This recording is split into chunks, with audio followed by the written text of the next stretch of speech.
अस्सलाम वालेकुम जी, क्या हाल है आप सबके? ठीक हैं, खुश हैं, मज़े में हैं? तो मैं भी बिल्कुल ठीक हूँ आप सबकी दुआओं से अल्हम्दुलिल्लाह से। तो कल वाला व्लॉग आप लोगों ने देख ही लिया होना है, जो कि इसी का पार्ट 1 था, जिसमें मैंने सारी दावत की तैयारी की थी और मैंने कहा था कि पार्ट 2 मैं अलग से शेयर करूँगी, क्योंकि इस तरह से व्लॉग बहुत लंबा हो रहा था और मैंने सारी तैयारियाँ उस व्लॉग में की। आप लोगों ने देखा होना है, जितने भी खाने शाने थे वो सब मैंने रेडी किया। उसके बाद लास्ट मैंने रशियन सैलेड बनाया था, फिर उसको फिर फ्रिज में रख दिया। फिर उसके बाद मैं और आई, मैंने कहा कि जल्दी से कपड़े चेंज करती हूँ, थोड़ा सा तैयार हो जाती हूँ, क्योंकि ज़ाहिर सी बात है इंसान खुद भी थोड़ा सा फ्रेश लगना चाहिए। लेकिन मैंने इतना सुबह से काम कर रही हूँ ना, बिल्कुल भी मेरे चेहरे पे फ्रेशनेस थी नहीं थी। मुझे इस तरह लग रहा था कि बहुत ही ज़्यादा थकन जो है ना वो मेरे चेहरे पे नज़र आ रही है, क्योंकि ये 2 दिन की मेहनत थी मेरी। जो भी खाने थे सारे तैयार करने थे, एक दिन पहले से मैं स्टार्ट हो गई थी, सारी कुछ चीज़ें अगले दिन की, कुछ उससे एक दिन पहले की, सारा कर करके मैं इतनी थक गई थी, इतनी थक गई कि मैं आपको क्या बताऊँ। खैर, अभी मैंने कहा कि जल्दी से बस हल्का फुल्का सा कुछ टिन शिन लगा लेती हूँ, क्रीम शिम लगा लेती हूँ, ज़रा तैयार श्यार हो जाती हूँ। फिर उसके बाद जी हमें अरेंजमेंट करना था कि कहाँ पे रखेंगे खाना वाना। तो यही कमरा थोड़ा बड़ा भी था, खुला भी था। मैंने कहा कि इधर ही चादर सेंटर में बिछा लेते हैं। अच्छा, यहाँ पे देखें आप, सेंटर पीस पहले मैंने इधर किया, चादर उधर बिछवाई। मैंने कहा कि इस तरह सारे खुले होकर बैठ जाएंगे। फिर मैंने कहा कि ये तो अच्छी नहीं लग रही थी, बिल्कुल भी अच्छी नहीं लग रही थी इस तरह से ना। फिर मैंने सारी सेटिंग इसकी चेंज करवाई।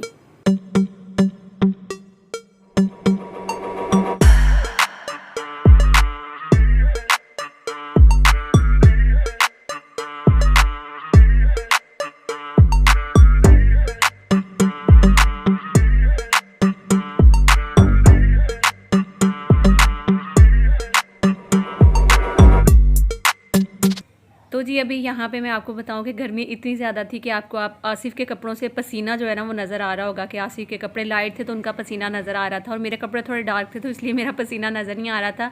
जबकि किचन का ज़्यादा काम जो है वो मैंने किया। आपको पता है किचन में ज़्यादा गर्मी होती है। और कल मैंने जब ये बात की तो कल के व्लॉग में ना एक कॉमेंट आया कि नूरीन आप क्या गर्मी गर्मी कर रही है, हर कोई गर्मी में दावत करता है और ये वो, इस तरह से बात कोई कर रहा था।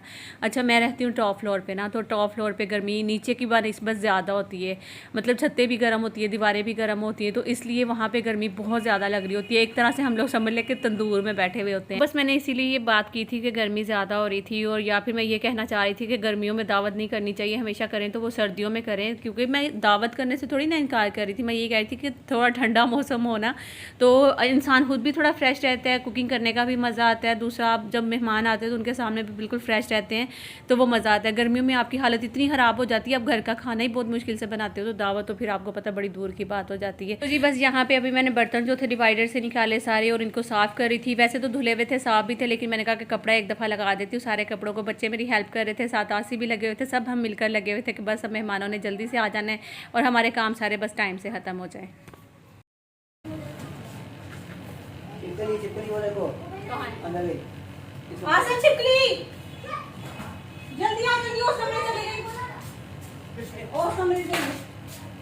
मैंने बोला था चुप के लिए, मैंने बोला था देख लिया।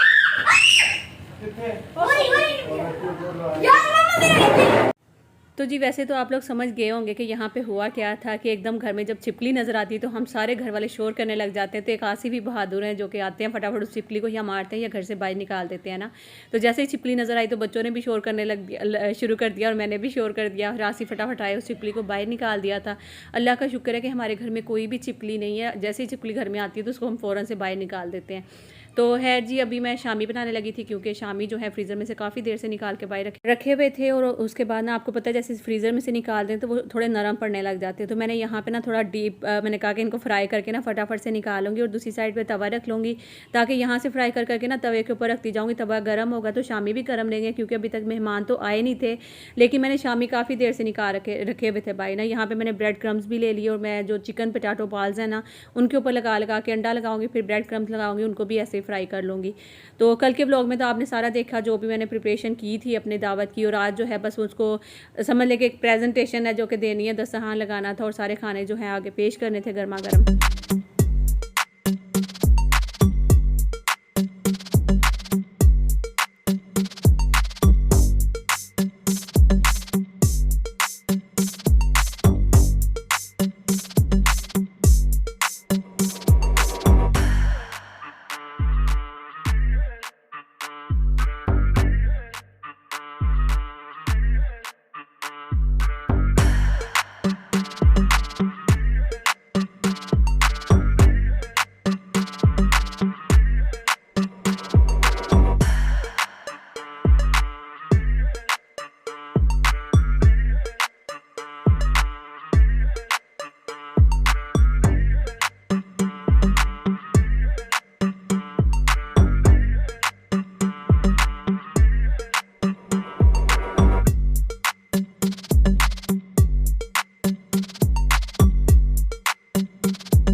अच्छा, एक और कल मुझे कमेंट आया जो कि उन्होंने कहा कि नूरीन बिरयानी जो है वो तो इसकी जान होती है दावत की, तो आपने बिरयानी नहीं बनाई। असल में मैंने कोरमा कर लिया था ना, और साथ में जो दूसरी चीज़ें थी ना यही काफ़ी थी। मुझे लग रहा था कि अगर इससे ज़्यादा मैं कुछ करूँगी तो कुछ ज़्यादा ओवर हो जाएगा। और फिर आपको पता है कोरमे के साथ ज़्यादातर ना, मतलब कि हमारी फैमिली में होता है इसी तरह से कि हम लोग चावलों पे सालन भी डाल के खा रहे होते हैं ना। तो फिर मैंने सोचा कि चाइनीज़ राइस थोड़े से लाइट भी रहेंगे और कोरमा भी होगा, तो मतलब ये चीज़ें, मतलब ये सब चीज़ें जो है ना वो काफ़ी रहेंगी। तो इसलिए बस मैंने यही मेन्यू सोच कर जो है वो रखा हुआ है। अल्हम्दुलिल्लाह सब जो था ना वो बहुत ज़बरदस्त भी बना था और सब ने बहुत पसंद भी किया था। आगे आप लोग देखेंगे भी। तो भई यहाँ पे अब सारे जो हैं वो आना शुरू हो गए थे, बल्कि आकर पहले वो बाहरी सेहन में बैठ गए थे, क्योंकि नीचे से सीढ़ियाँ चढ़कर ना ऊपर आना आसान काम नहीं, आती सांस फूल जाता है। तो इसलिए सब पहले बाहर बैठ गए, फिर उसके बाद अंदर आना शुरू हुए। एसी मैंने 7 बजे से चला दिया था, क्योंकि मुझे पता था इन्होंने 8 बजे आना है, लेकिन इन्होंने ना 8 से 10 बजा दिए थे। और मुझे इतना वो भी टेंशन भी हो रही थी कि मैंने खाने ठंडे हो जाएंगे इस तरह से ना। तो लेकिन शुक्र है कि खाने भी सब गर्म थे, और जो कि ठंडे हो गए थे ना वो फिर दोबारा से मैंने अब जल्दी से जाके किचन में गर्म करना शुरू किए। तो मैंने कहा कि जल्दी अब बस फटाफट से जो खाने देने। अच्छा, यहाँ पे मेरी सासू माँ आप सबको सलाम दुआ कह रही हैं, तो शोर इतना ज़्यादा था ना, फिर मुझे म्यूट करना पड़ा यहाँ पे, क्योंकि फिर आप लोगों को समझ भी नहीं आनी थी। और माशाल्लाह सब आकर बैठ गए थे, और यहाँ पे आप लोग देख सकते हैं कि सब अब खाने का इंतज़ार कर रहे हैं कि कब नूरीन अंदर खाना भेजेगी और हम लोग खाना शुरू करेंगे। तो बस मैं भी जल्दी से खाना डिश आउट कर रही हूँ। जब तक मैं आपको यहाँ पे बता देती हूँ कि यहाँ पे कौन कौन बैठा हुआ है, क्योंकि मेरे ससुर जी को तो आप जानते हैं, सासू माँ को भी आप जानते हैं, बाकी के जो लोग हैं उनको आप बहुत कम जानते होंगे, क्योंकि ये इतना ज़्यादा मेरे व्लॉग्स में आते नहीं है। तो यहाँ पे मुझे फेस तो इन सब के ब्लर करने होंगे, क्योंकि आपको पता है यूट्यूब पे मैं हर किसी का फेस शो नहीं कर सकती उनकी इजाज़त के बिना। तो बाकी के मैं फेस जो हैं वो ब्लर कर रही हूँ। और जो इधर स्किन ड्रेस में बैठी हुई हैं सबसे इस साइड पे, ये मेरे जो हस्बैंड हैं इनकी सबसे बड़ी बहन है, यानी कि मेरी सबसे बड़ी नंद जो है ये हैं। और इनसे बड़े भाई थे इनके, जिनकी डेथ हो गई है। अक्सर मैं उनका जिक्र करती हूँ, जो मेरे जेठ हैं। अच्छा जी, उसके बाद जो इन स्किन ड्रेस के बाद जो दूसरे नंबर पे, जो तीसरे नंबर पे मेरी जो नंद है ना, यानी कि एक तो मेरे सबसे पहले जेठ आ गए, फिर मेरी ये वाली नंद आ गई, और उधर सोफे पे जो मेरी नंद बैठी हुई है वो इनसे छोटी हैं। फिर इनसे छोटे जो हैं वो आसिफ हैं, आसिफ से छोटे जो इधर मेरे देवर बैठे हुए और उनके साथ देवरानी बैठी हुई है येलो ड्रेस में। और फिर इनसे छोटी जो है ना वो ये वाली नंद है मेरी, जो इधर बैठी हुई है। तो ये माशाल्लाह से जो है वो सारे मेरे जो ससुराल वाली फैमिली वो बैठी हुई। बाकी बच्चे हैं कुछ, माशाल्लाह से मेरी देवरानी की 3 बेटियां और 1 बेटा है। इस साइड पे जो मेरी नंद बैठी हुई उनके बच्चे आए थे, और बाकी जो 2 बड़ी वाली नंदे ना इनके बच्चे नहीं आए थे साथ। तो भाई आई होप कि आप लोगों को सारा समझ में आ गया होगा कौन कौन कहाँ कहाँ बैठा हुआ था। बाकी जो है यहाँ पे मैं अंदर आई और फटाफट किचन में आकर मैंने खाना डिश आउट करना शुरू कर दिया था। माशाल्लाह सब आकर अंदर बैठे गपशप कर रहे थे, और मैंने इनके आने से पहले ही बर्तन वगैरह लगा दिए थे, क्योंकि देर तो ऑलरेडी बहुत ज़्यादा हो चुकी थी। 10 बज गए थे और 8 बजे का टाइम था, 2 घंटे लेट हो गए थे ये लोग, और मेरा खाना एग्जैक्ट टाइम पे जो है ना वो स्टार्ट हो गया था। अच्छा, यहाँ पे जब कल मैंने चाइनीज़ राइस बनाया, आपने देखा लास्ट में मैंने दम पे ना ये चिकन श्रेड किया हुआ डाला था।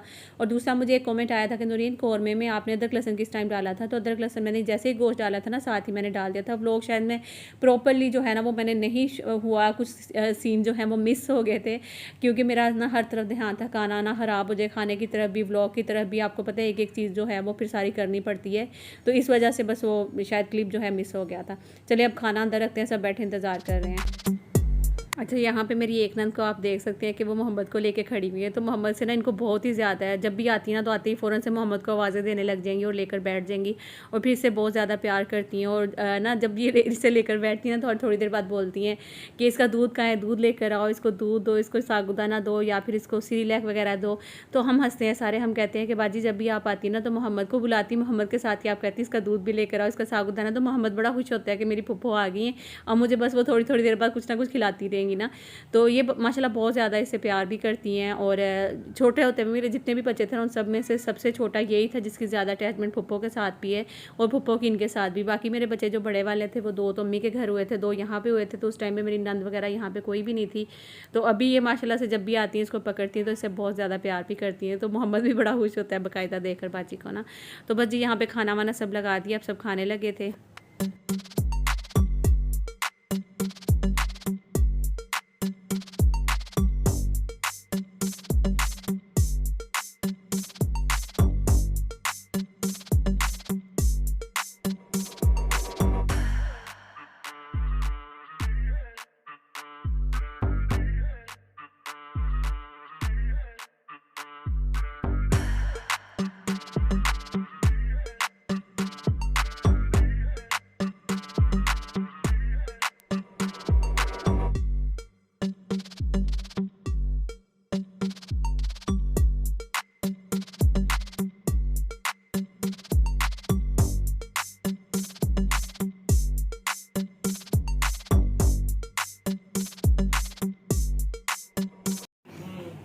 बात, तो जिसे कहते हैं ना आज की बात, और बड़ी नसीहत तो बहुत बात है ये। तो क्या कह रहा है ये, देखिए गौर से लिखा था, दूसरों के पर्दे रखना सीखो, दूसरों के पर्दे रखना सीखो, इनके ऐबों पर नजर मत रखो, क्योंकि गंदगी पर हमेशा मक्खी ही बैठती है, तितली नहीं।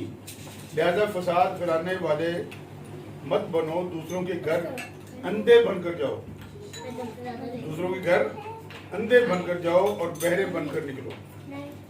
इसका मफहूम ये है कि जब आप आए कुछ भी देखें आप आंखें बंद, यानी आपकी आंखें बंद हो, आपने कुछ देखा ही नहीं, कोई खराबी भी अगर है तो आपने देखी ही नहीं है, अच्छाई है वो अगर उसके बाद जब निकल रहे यहाँ से अगर आपको ऐसी बात को नजर आ गई है जो ऐब वाली बात है, तो बहरे बन जाओ, यानी कि बोलना नहीं, कहीं जाके बोलना नहीं है कि हम वहाँ गए थे, हमें चीज नहीं मिली, चने सही नहीं थे, सालन भी हमें पके ऐसे, चावल भी कच्चे सन, फलानी चीज थी फलानी चीज। बात ये इस किस की बातें करने के जो है ना उसको नुकसान क्या होता है कि दिलों में नफरत पैदा होती है। अगर जी चने का थे या चावल का थे, मैंने कट कर देना कहे सच बोल रहा है।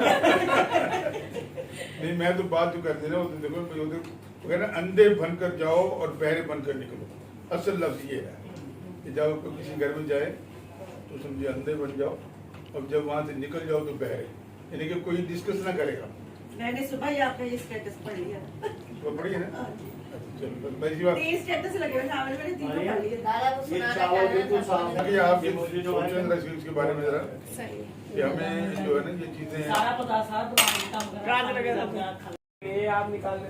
पहले ये रखा ना, फिर मैं गिलास ये दूल्हे में भी ले जाता हूँ। ये दूल्हे मैंने नरगिस ये तो ज्यादती है। जब जगह ले कसम से मैंने चावल में थोड़ा सा नरगिस ये ज्यादती है, फिर चढ़ेंगे चेक का। अब मैंने वो खाया हुआ है बेटा तो भाई खाना माशाल्लाह माशाल्लाह बहुत ही ज़बरदस्त बना था, सबको बहुत ज़्यादा पसंद आया था। और यहाँ पे मेरे ससुर जी बात सुना रहे थे और उस पर वो बता रहे थे कि आप जब यहाँ से उठकर जाओ तो फिर ऐसा नहीं कि बाहर जाके आप बुराइयाँ शुरू कर दो। जब भी कोई मेहमान आता है तो ना उनके जाने के बाद कोई बुराई करनी चाहिए, ना उनको जाकर कहीं बुराई करनी चाहिए। तो बस मेरे ससुर जी यही समझा रहे थे एक बार, और उस पर उन्होंने कह दिया कि अब जैसे यहाँ से उठकर जाओगे तो आप लोगों ने कहना कि चने कच्चे थे या फिर चावल ऐसे थे या वो, तो हम लोग हंसने लग गए कि अब मुझे सब समझेंगे कि भाई पता नहीं वाकई में कच्चे थे या अच्छा नहीं बना हुआ था। लेकिन खाने की सब ने माशाल्लाह माशाल्लाह बहुत ज़्यादा तारीफ़ की थी, सबको खाना बहुत ज़्यादा पसंद आया था, अल्लाह का शुक्र है माशाल्लाह से।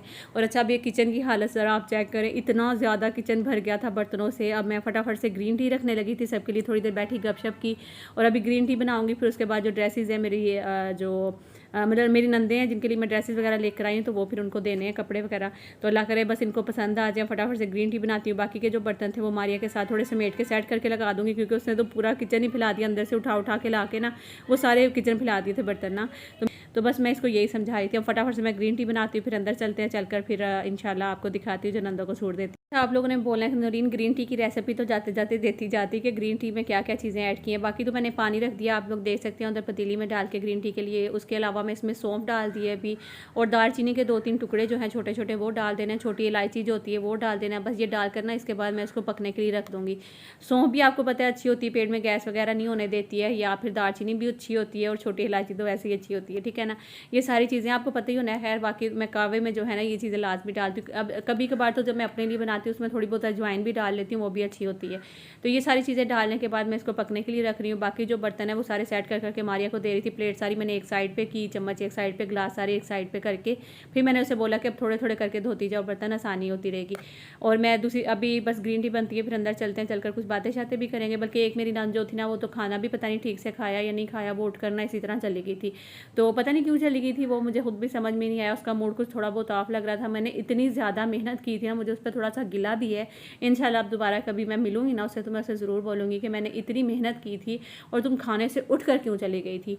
तो चलें अब ये जब वो आएगी तो इंशाल्लाह दोबारा कभी या फिर मैं कभी जाऊँगी तो मैं उसके साथ ज़रूर इस तरह की बात करूँगी कि जब तुम खाना बना के मेरे लिए रखोगी ना तो फिर मैं इस तरह से खाना छोड़ के जाऊँगी तो तुम्हें कैसा लगेगा। तो खैर जी, वैसे है तो अल्लाह का शुक्र है माशाल्लाह से सारी नंदें बहुत अच्छी हैं, इज़्ज़त करती हैं और अल्हम्दुलिल्लाह हम भी उनकी इज़्ज़त करते हैं।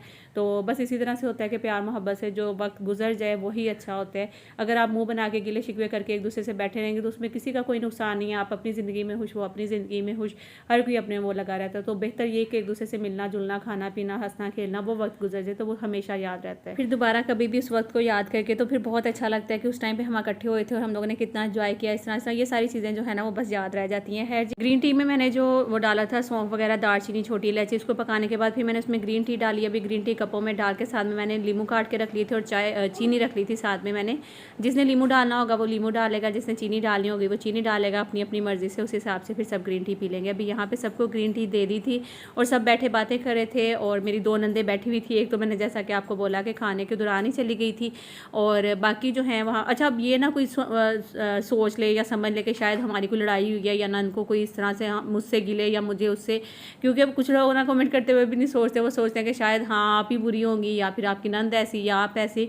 तो ऐसा कुछ भी था कि उसकी तबीयत जो है वो ठीक नहीं, तो इसलिए वो नीचे जा रही है, तो वो चली गई थी उठ के। बाकी जो है मतलब मुझे इस तरह से फ़ील हुआ था कि मैंने जब इतनी मेहनत की थी, अगर उसकी तबीयत ठीक नहीं थी तो वो यहाँ पे लेट जाती तो वो ज़्यादा बेहतर होता। तो खैर वो नीचे चली गई थी। फिर उसके बाद सब बैठे हुए थे यहाँ पे, बातें शातें कर रहे थे और बस अब मैं सूट जो है वो लेकर आती हूँ और फिर मैंने लाकर जो है वो सबसे पहले मैं आसिफ को देने लगी। आसिफ ने कहा कि अब्बू को दो। अब्बू अपने हाथों से आंखें बंद करके जो जो सूट जिसके नसीब में आएगा तीनों को दे देंगे, क्योंकि सूट तो तीनों एक जैसे ही थे, बस प्रिंट अलग अलग थे, कलर अलग अलग थे। तो फिर जिसके नसीब में जो सूट आएगा ना वो उसको चला जाएगा। तो अब्बू अगर अपने हाथों से देंगे तो वो ज़्यादा अच्छा है। अगर हम लोग देंगे तो हो सकता है किसी एक नंद को पसंद आए, एक को ना पसंद आए, उसको उसका कलर पसंद आ गया, उसको उसका। तो जब अब्बू देंगे तो कोई भी नहीं बोलेगा, जो जिसके नसीब में होगा वो उसको मिल जाएगा। तो बस अब मैं कपड़े लेकर आ गई थी और मैं आसिफ को देने लगी। आसिफ ने कहा कि तुम अब्बू को दो, तो फिर अब्बू को चल कर देती हूँ।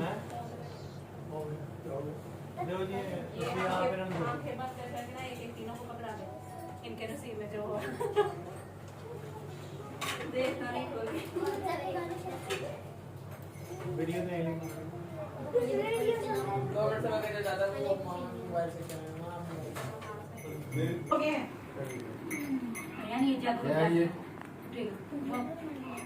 उधर उनको हाथ दे दिया है। चलो बात में का ये यहाँ घुमा लो अब दे केड़ा हल क्या केड़ा भाई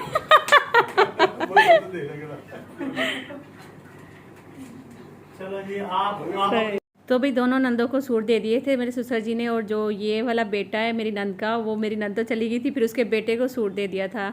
तो मैंने कहा कि ये तुम अपनी मामा को दे देना। बाकी जो मेरी नंदों को सूट पसंद आए या नहीं पता नहीं, अब वो तो बाद में बताएंगी। अभी इन्होंने थोड़े थोड़े खोल के देखे। मैंने कहा अच्छा दिखाए तो सही किस किस के नसीब में कौन कौन सा सूट आया, क्योंकि मुझे इतना तो पता था मैंने कौन से वाले कपड़े लिए, लेकिन मुझे ये नहीं था पता कि अब कौन कौन सा सूट किस किस के नसीब में जाएगा। तो वो मेरी ससुर ने देखे बगैर जो है ना वो तीनों को दे दिया। माशाल्लाह से तीनों के हिसाब से बिल्कुल मुझे परफेक्ट कलर लगे थे, क्योंकि मैंने तो अपनी तरफ से वही चीज़ें उठाई वहाँ से जो मुझे सबसे अच्छी लगी थी, तो मैंने वही वाले कपड़े उठाए। क्योंकि ये मेरे प्यारे नबी हज़रत मोहम्मद सल्लल्लाहु अलैहि वसल्लम का भी फरमान है कि जैसी आप चीज़ अपने लिए पसंद करते हैं तो ऐसी ही चीज़ आप दूसरों को भी गिफ्ट करें। तो गिफ्ट देने लेना भी एक सुन्नत ही होता है। तो इसीलिए मुझे जो वहाँ पे सबसे अच्छे जो ड्रेसेस लगे थे मैंने वही वाले ड्रेसेस वहाँ से उठाए थे। और ये है तो मतलब लॉन के थे, लेकिन आपको पता ही है कि जो ब्रांड के ड्रेसेस होते हैं इनका स्टफ़ भी अच्छा होता है, साथ में गले बने हुए थे।